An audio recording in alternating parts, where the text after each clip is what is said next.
So you guys, look, imagine this, right? Your palms are clammy, your heart is too elevated, too much Celsius, but your heart's elevated. You're receiving a bunch of notifications on your phone, one from your aunt. You got this. One from your best friend. I'll be out here with my mom ready to support you. One from your mom. We believe in you. And then you got that one friend. Bro, are you even ready? Why does he exist? I'm kidding.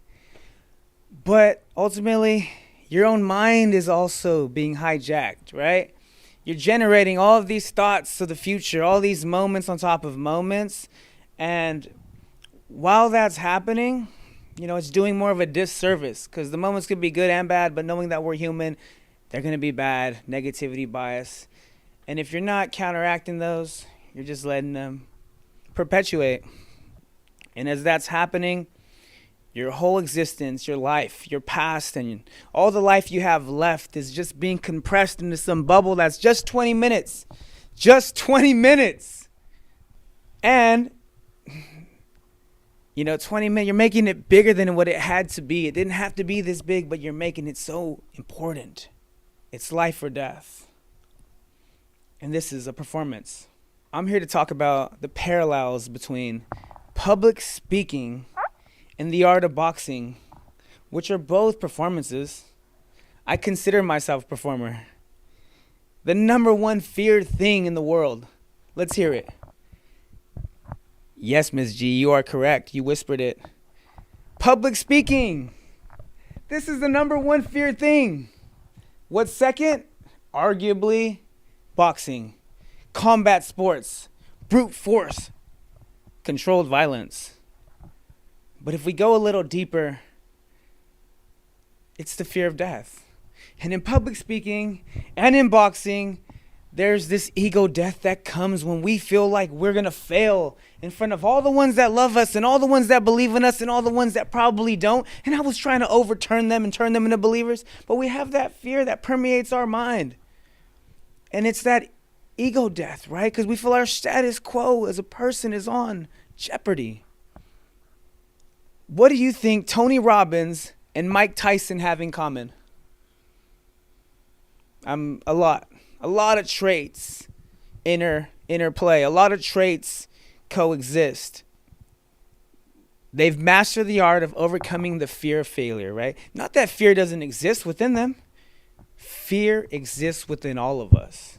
They've gained so much competence and through so much repetition, they've learned that, they don't have to allow that fear to run rampant and, hinder their performance. They can cope with it. They can work with it. They can be one with it. And like Custom Motto's coach said, they could use it and make it their friend. You can use that fear and turn it into a fire that doesn't burn your house down, but helps you cook. Not that TV dinner. Something great that you could be proud of. What else do they have in common? They have the ability to access the flow state. What's the flow state? It's when your subconscious brain, let's get a show of hands. Who knows how much bits of information the subconscious brain can create within 1 second? 11 million. 11 million. Isn't that a lot? Let's hear the conscious mind. How many bits of information with the conscious mind? 40 to 50? I just want to laugh at my conscious brain right now and tell him, dude, why? Why have you always been trying to take control of all of my life? When my supercomputer, subconscious, the flow, has always been there. The last thing Tony Robbins and someone like Mike Tyson have in common would be the ability to maintain a growth mindset during all of these performances. They didn't all go good. They didn't just end up world champions and mega speakers. No, they went through trial and error and they used any mistakes, any fear as a GPS to send them in the direction of the path of most resistance. My name is Thomas Gutierrez, and my speech is titled, The Words That Hit Hard. Think about this.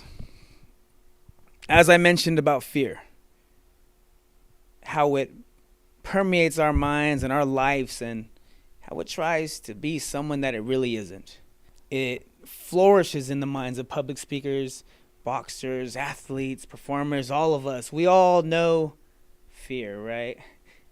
In this moment, right now, think about a time that you allowed fear to either compromise your performance or not even let you get to the performance. You didn't even take the opportunity. Fear is something that can run rampant. How to control it? Like Customata, Mike Tyson's original coach said, use it as your friend. I remember first hearing that. I'm like, I don't get it. Why are boxing coaches, old school boxing coaches at that? Why are you guys so vague? Can you just give me the blueprint? Can you tell me a little more? But he said fear is like fire, and I remember thinking, and it took me a while to get it. I think I just got it when I got it.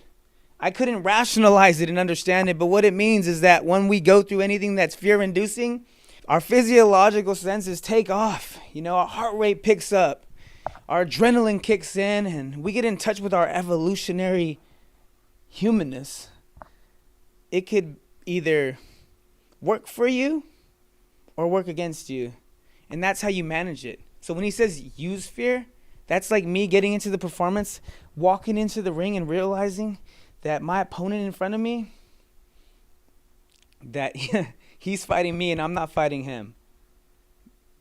I'm not fighting anyone.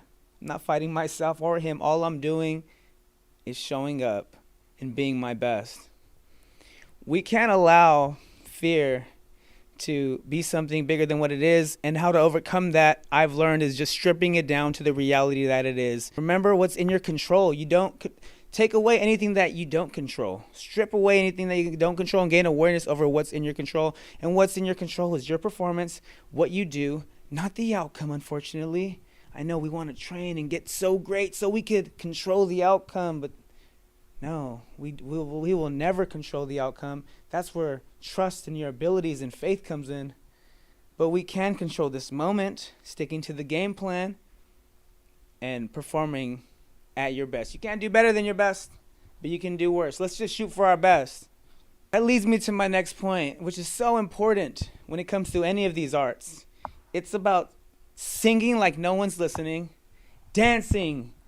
I can't dance though, but it's like dancing like no one's watching.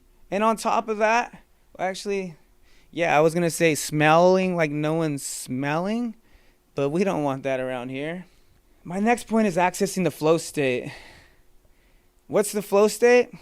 It's when you become more performance oriented rather than outcome oriented. You're not focused on winning.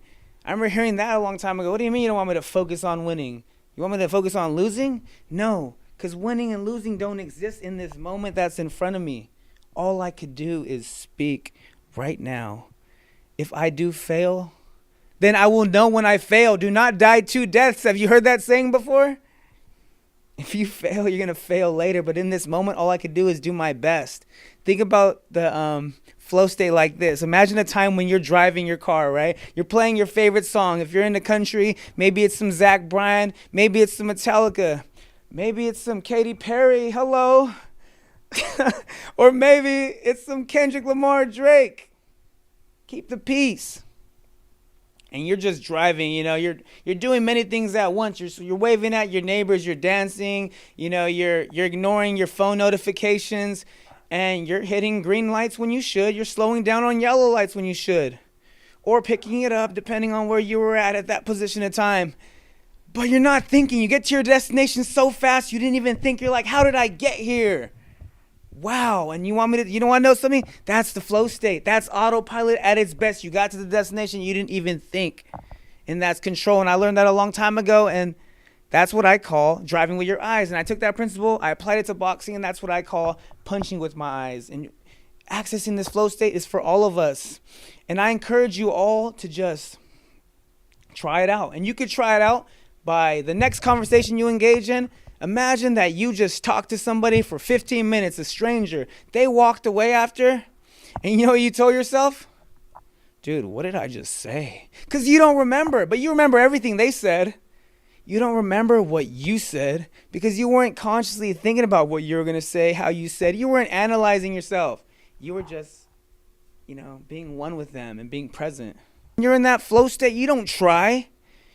I remember I was telling somebody recently, I think they were talking about boxing, and they said that, I was going to try to do this or that in the ring. And I'm like, dude, if you have to try, you're already too late. You can't try to do anything in the ring, because if you're in the ring, in the boxing ring, things are moving so fast and you have to try to do something, just the thought of try means that you didn't do it when you initially wanted to do it. The same thing comes with speaking. If you have to try to say something, that means my conscious mind's like, yo, you should say this, and I didn't say it right when it came up. Is that really the flow? My last point, I want you guys all to take this in, is the importance of having a growth mindset.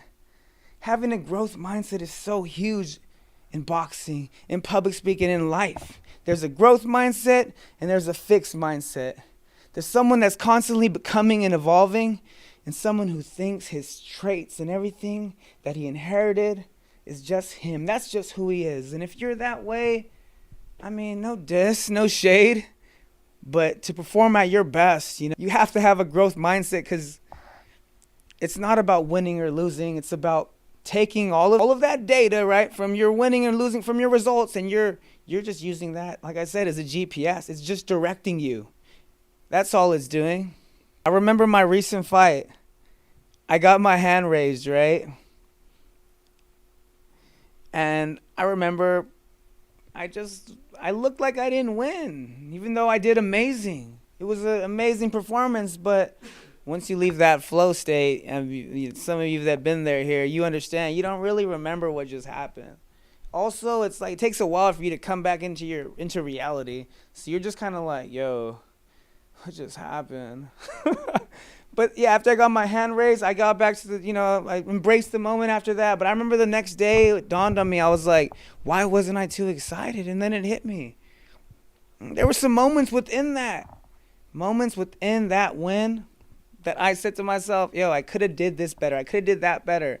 Yes, you want to embrace the win, take it in, but you need balance. A balance of growth, right? And a balance of results. But I remember asking myself, I didn't get too jazzed up and happy, because within that win, loss exists. Within all wins, loss exists. Unless we're just oblivious. And don't get me wrong, sometimes it's important to be that drunk guy at the wedding when you can't say no wrong and all you think is right and you can't tell a lie. I turn this confident button on before I get in the ring, and that's who I become. Because in those moments of performance, you just want to take everything you are and become it. You don't want to think about doubts and if this was wrong. Who cares about messing up in those times? But I'm saying just in general, after the performance, that's when your growth mindset has to come in, because that's the time to analyze. Do not analyze when you're in the midst of the performing. Analyze after. Think after. And I'm here to leave you guys with this. Yes, I was talking about boxing and public speaking and yes, I was talking about boxing and public speaking, the main points that I brought up. But these apply to everyday life, in every single scenario. And that's the beauty of them. That is the ultimate beauty of them. And I remember that's why I fell in love with boxing in the first place, and public speaking, because I realized it was kind of like signing a pact that I had to become a better person. I had to become someone so more optimized that life becomes easier. You never leave the ring. You never let go of the mic. There is no end to performance, because every day we wake up, we're here to perform. I want you to really feel that and take it in. Every day is a celebration of life. So put on your best face. Do what you want to do. Listen to the song you want to listen to. Go speak to who you want to speak to. And remember that today, not tomorrow, you are your best self. So right now, I am in Pasadena, and I'm fighting for two dreams simultaneously. I'm fighting for the Golden Gloves California State Championship, that I am confident I'm going to win. You have to be confident. That's the main point I didn't have to say. You guys heard it within me. But you have to be. You have to believe in yourself more than anyone else. But I'm fighting for 2 dreams today. One over here in this ring, and one right here with you guys. Thank you.